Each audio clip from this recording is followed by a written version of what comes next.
Are you looking to take your personal finances to the next level? You're in the right place. Welcome to the Monday Money Tip Podcast, presented by I Was Broke, Now I'm Not, with your host, Joseph Sangle. Welcome to the Monday Money Tip Podcast, presented by I Was Broke, Now I'm Not, the Laugh at Joe edition, apparently. As we get started, it is episode number what? 176. 176. Can you believe that? 176 episodes. That was the voice of Megan Habert. If you're watching on YouTube, you can see her. And it's a wonderful time of year. I love this time of year. Here in South Carolina, the leaves are kind of at peak leaf change. If you're up in the Midwest, upper Midwest, your leaves have changed dramatically. They are now on the ground. Right. So you're probably covered in snow. I'll never forget one time me and my bride decided to surprise her father for his 60th birthday, maybe 50th birthday. I think it was his 50th birthday. His 50th birthday. I love how you're looking at me for affirmation. And we flew from Atlanta up to Chicago, and we'd been living in South Carolina like a year, and we were stunned when we landed, and there was no leaves on the trees, and it would look very gray. That cold November rain was happening, but we had a great party. It was awesome. Yeah. So tell everybody what we're going to talk about today. Yes, something should interest everybody. Today we're talking about how to find deals. So the simple question is, how do you find them? How do you find a deal? How do we find a deal? So we're going to try our best to help. Are you going to do your very, very best? Very, very best. It's going to be awesome. We love this Monday Money Tip Podcast, helping you every single Monday do one positive thing to take your finances to the next level. Before we answer that question, we are going to dive into that very most favored section of the podcast. You know what time that is. Let's go.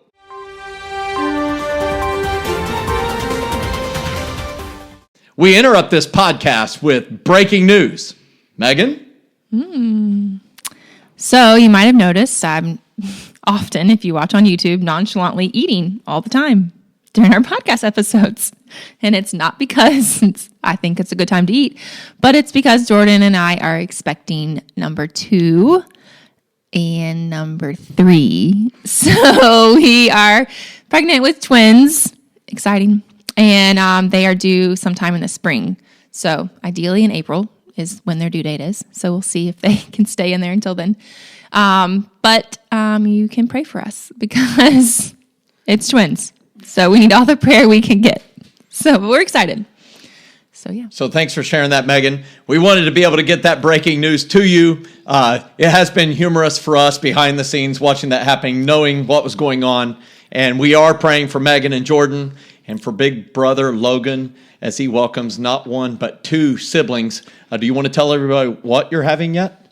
Not even me yet. She hasn't even told us. So that'll be breaking news on another upcoming episode of the podcast. Hey, you should really check it out on YouTube because you get to see Megan nibbling on anti-nausea stuff and on very healthy and unhealthy junk food, whatever suits her, because the twins are calling.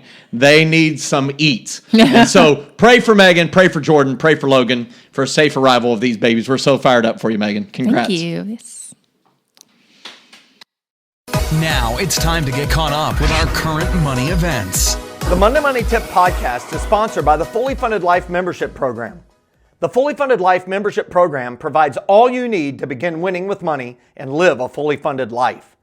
Fully Funded Life includes 4 key components: courses, challenges, coaching, and community. Courses provide financial education.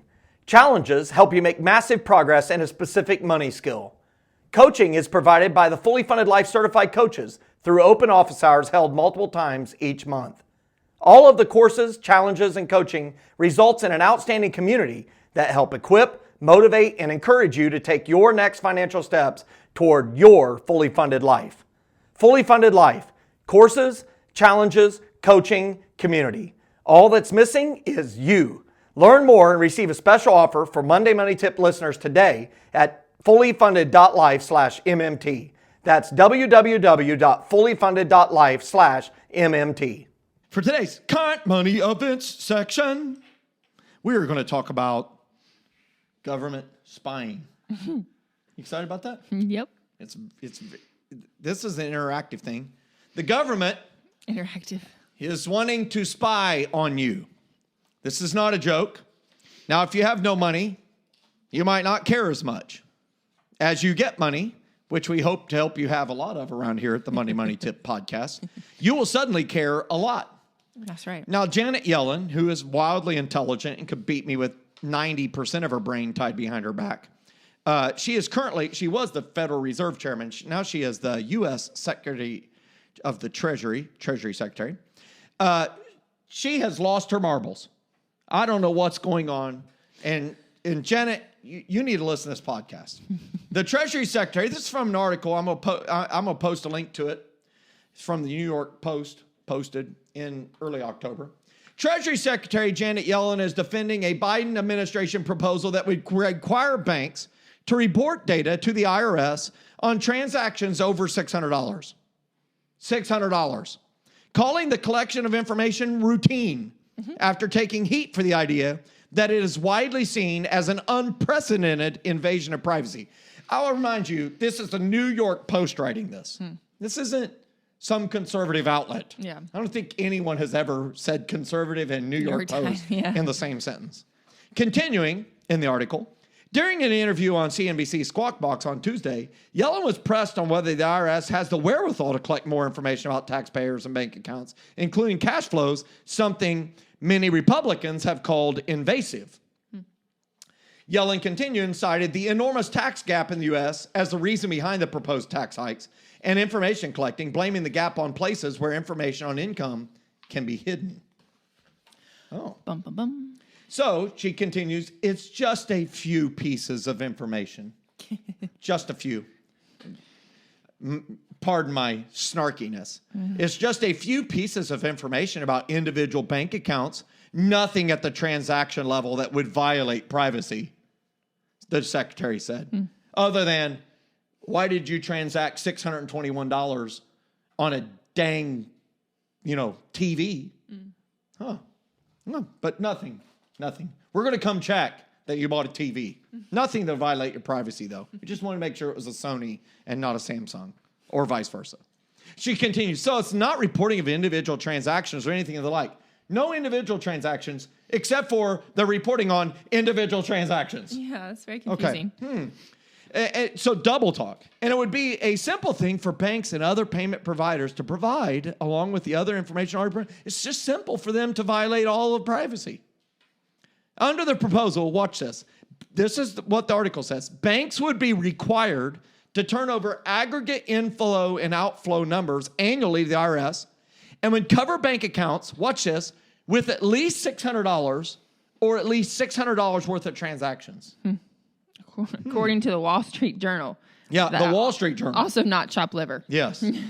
So here's what Senator Cynthia Loomis from Republican from Wyoming said. I love the state of Wyoming. Do you distrust the American people so much that you need to know when they bought a couch or a cow? The Republican senator asked. There are obviously privacy concerns for all Americans here, and this represents a dramatic new regulatory burden for community banks and credit unions in Wyoming and elsewhere, Loomis added.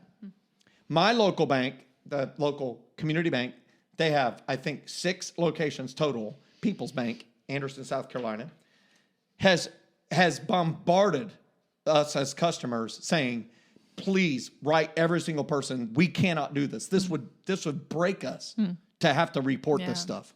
And we don't want to report this stuff. And then the article continues, Yellen defended the plan, telling the senator, banks already report directly to the IRS the interest that they pay on accounts when it exceeds $10. That's your 1099-I. And this is not a proposal to provide detailed transaction level data by banks to the IRS. So watch this. So she immediately makes the jump that even Evel Knievel couldn't make, right? That, we already report interest that's paid.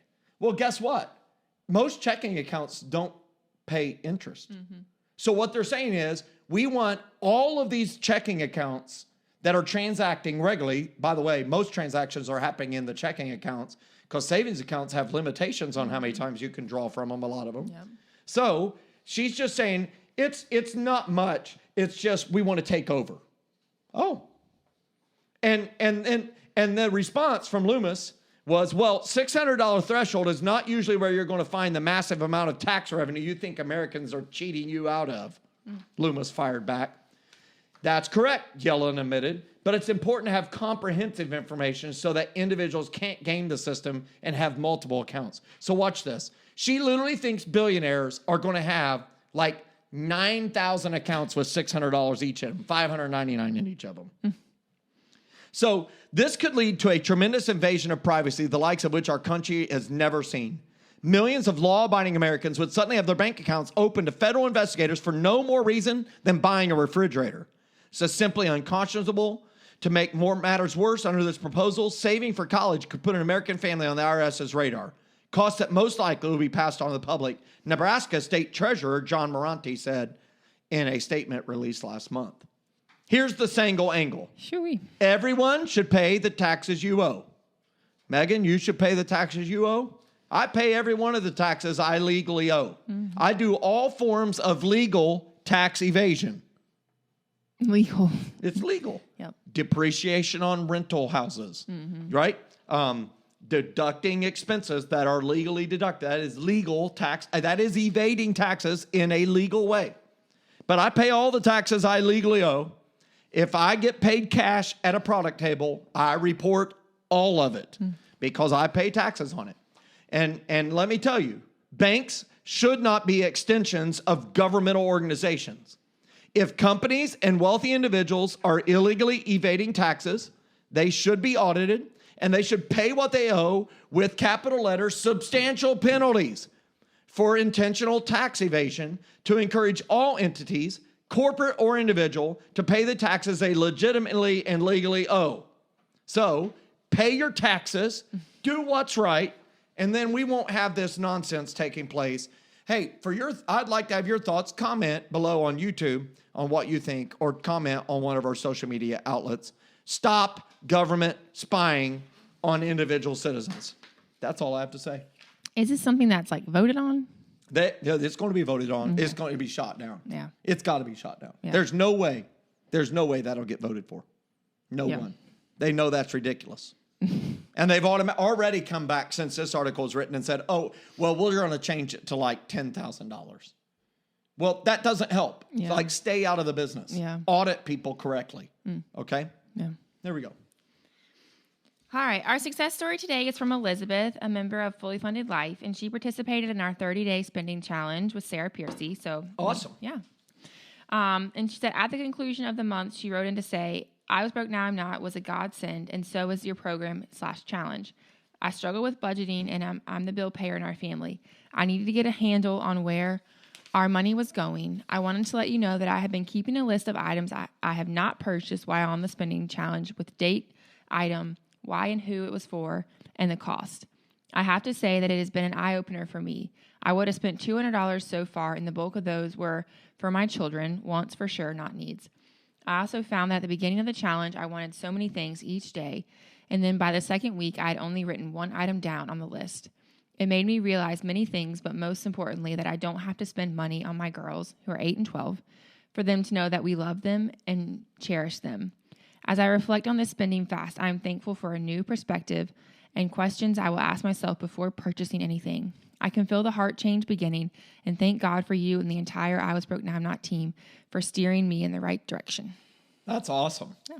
Elizabeth, first, thanks for being a part of the Fully Funded Life community and taking the time to write in your experience with the challenge. You know, the challenges that we launch are always included, no additional cost to our members. And I have to say, of all the challenges, this is the most challenging for me. I am a spender, and I fell off the wagon in the middle of this, and I tried to climb back on the wagon. I'm not sure. I probably was drugged about the back half of the month. So I need to do it again. Yeah. We need to launch it again. I'm just a spender, and I need this stuff broken, and it's really neat to see how it affected Elizabeth. And, you know, I'm a fellow traveler in this money journey, and I'm a fellow struggler in this wanting to spend money on things because it looks so awesome. It should be awesome. Yeah. And so I really appreciate your taking time to write this in. It is a heart thing. And so thanks for sharing that. Any other thoughts that you had as you read that? I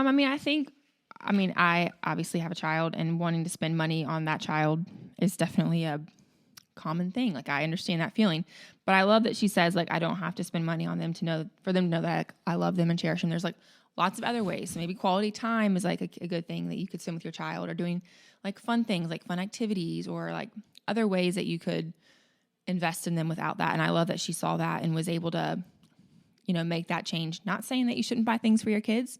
We have a clothing budget for Logan. I just bought him 2 pairs of tennis shoes last night because the kid doesn't have any shoes because they change shoe sizes so frequently. Does he look so handsome in them? Well, they'll be here on Saturday. Okay.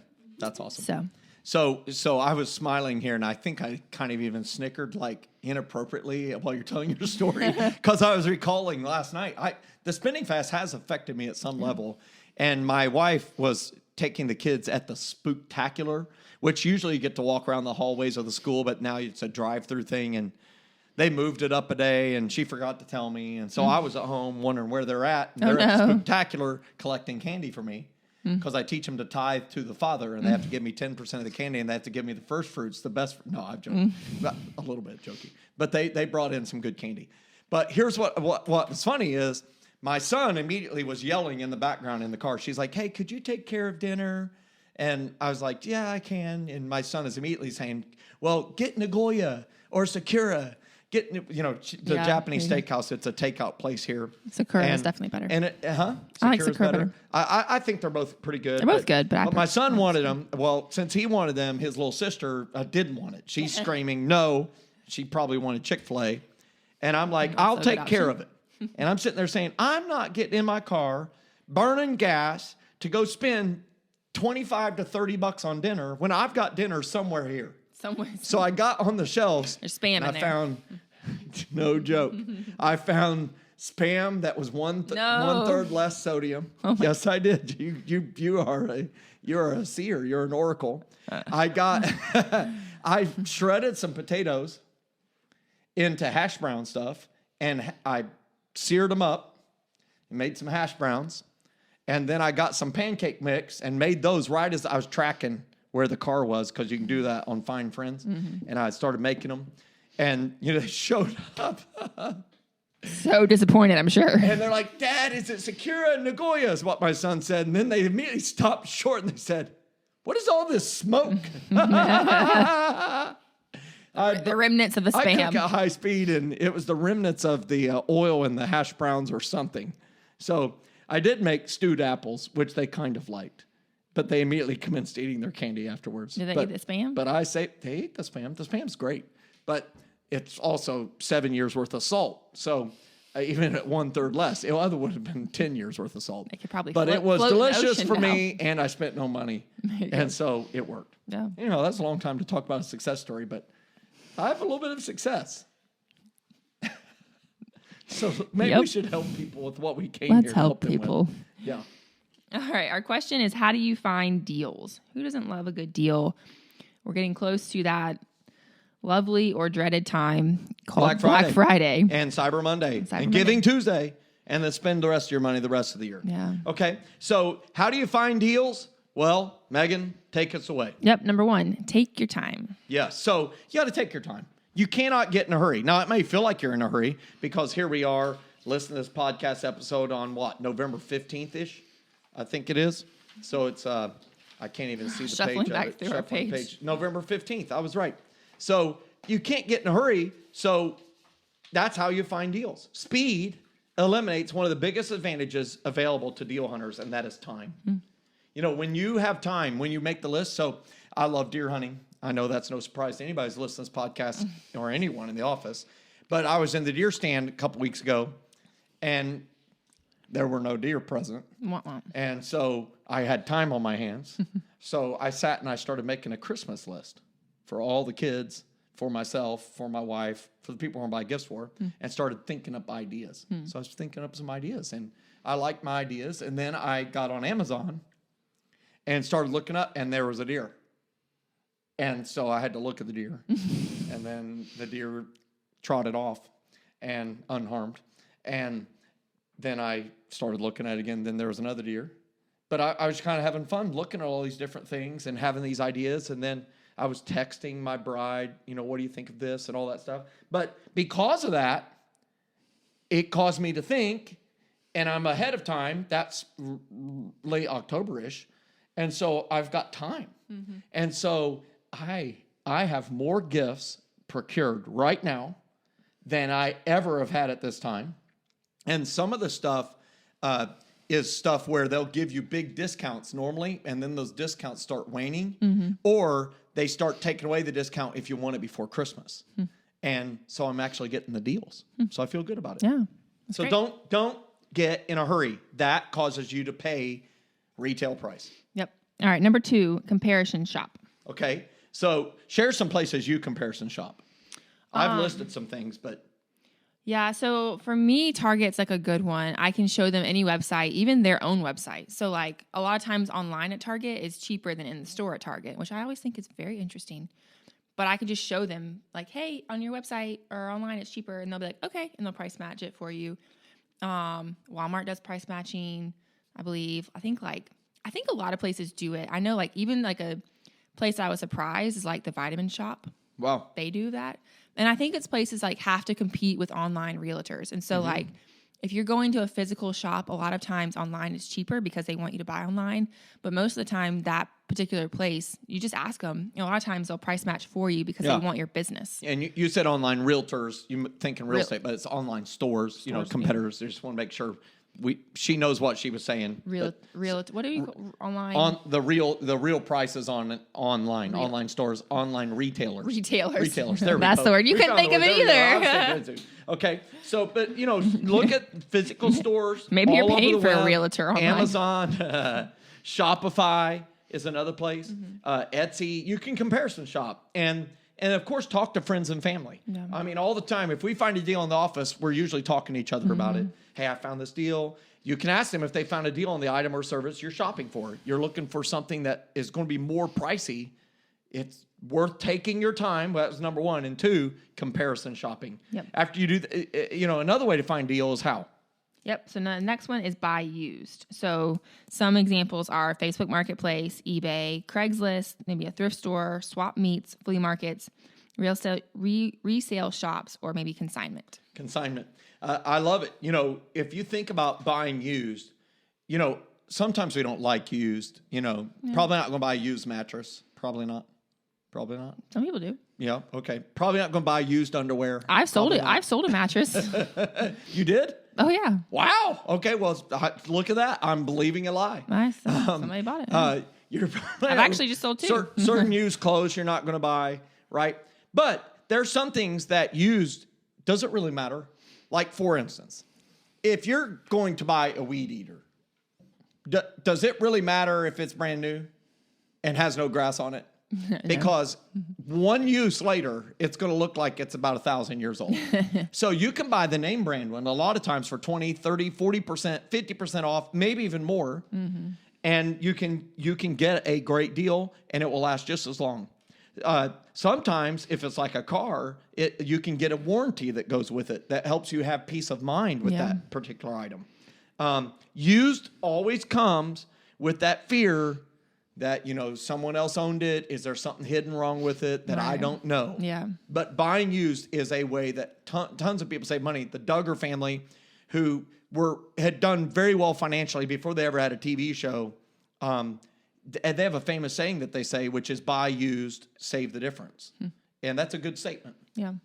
There's also I don't know if you've ever noticed on Amazon, you can say if you can buy new, they also a lot of times have a button that says buy used. And most of the time, you can read exactly what the Amazon's definition of used is.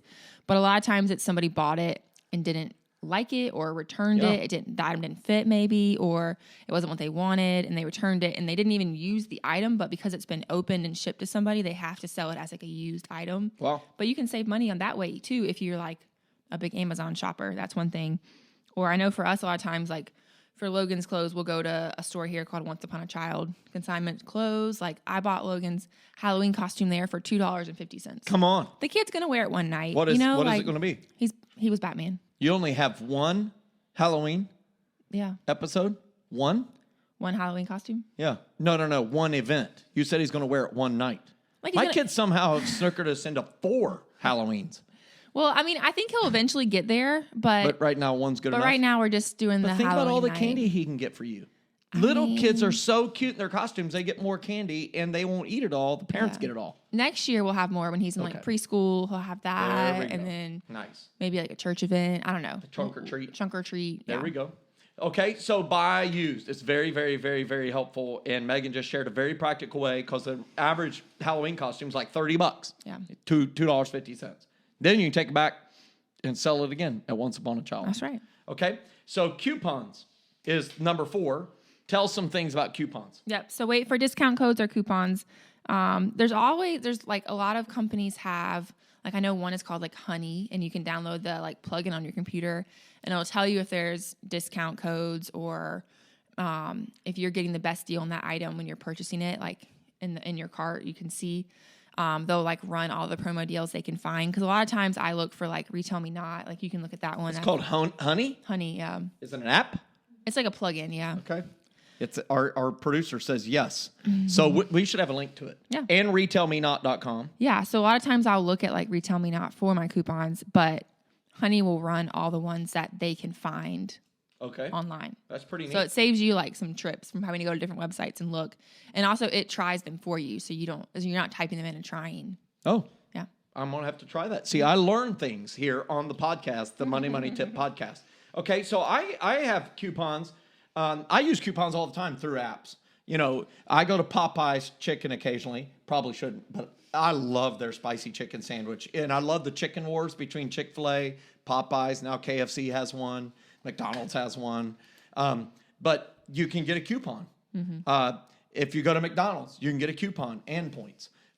If you go to any fast food restaurant, and I travel a lot, and so, go to Wendy's, Wendy's is the only one that really still has a good, healthy salad.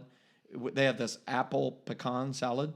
Woo! It is awesome. But they have coupons. And it saves me $1, saves me $1.50. And Joe, you should bring your lunch on the road with you. Nice. Thank you for that very good help. I would starve to death. I would forget that there was lunch. And then I don't have time. Oh, wait, I don't have time, so I get in a hurry, so I'm paying extra. But I use a coupon, and it helps me reduce my overpaying. Okay? And then Tractor Supply, I have chickens, and these chickens eat a lot of feed, and so I buy feed for them. Well, one of the things is what was that I'm move holding the you feed. did? I'm carrying out the feed. If you're on YouTube, You kind of look like a monkey. This was 50-pound bag of feed. I like the 40-pound bags because I'm a weakling. But here, and I like my back to be intact. But here's what I know. Tractor Supply is a neighbors program where if you buy stuff all the time, they give you this coupon about once a quarter, and it's 10% off everything you buy on one order. And so I've used it to buy farm implements, that like $1,500 farm implements. I stack up on all the feed, all the corn that I feed all the deer, all that stuff, and I get the coupon. Coupons help me get a deal. I love coupons. Okay, share one more way people can get a deal. Yes. So the last way people can get a deal, well, not the last way, but the last way we're going to share is to pay cash. Right. Pay cash money. Many stores will offer a cash discount.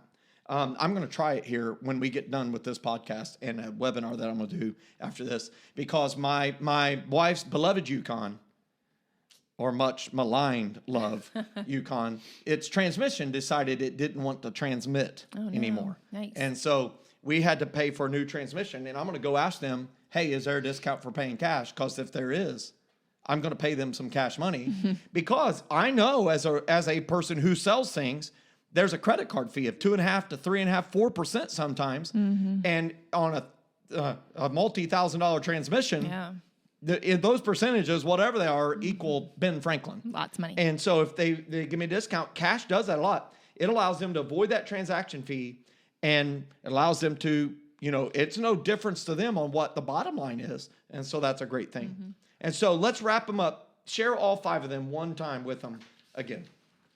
Yes. Let me go to the beginning. Okay. Number 1 is take your time.